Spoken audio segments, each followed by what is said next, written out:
President Trump is saddened and outraged over the brutal murder of two Israeli embassy staff here in Washington, D.C. last night. Yaron Lischinsky and Sarah Milgrim were a beautiful young couple.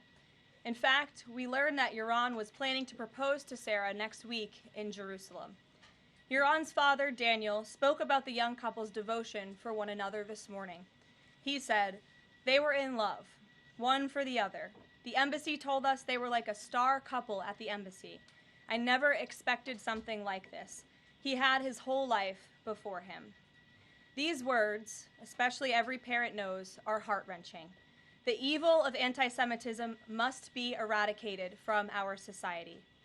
I spoke to the Attorney General this morning. The Department of Justice will be prosecuting the perpetrator responsible for this to the fullest extent of the law. Hatred has no place in the United States of America under President Donald Trump.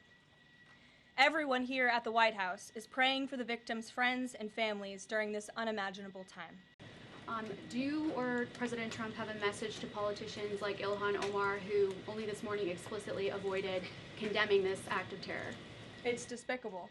And frankly, we have seen a rise in anti-Semitic protests of pro-Hamas protests of terrorist sympathizers. We saw them on our college campuses, and we've seen the Democrat Party turn a blind eye and in some cases actually embrace such anti-Semitic illegal behavior. And that's why this administration has done more than any administration in history to crack down on anti-Semitism. As you know, in January, when the president took office, he signed a new executive order to combat anti-Semitism. He created a commission focused on doing just that.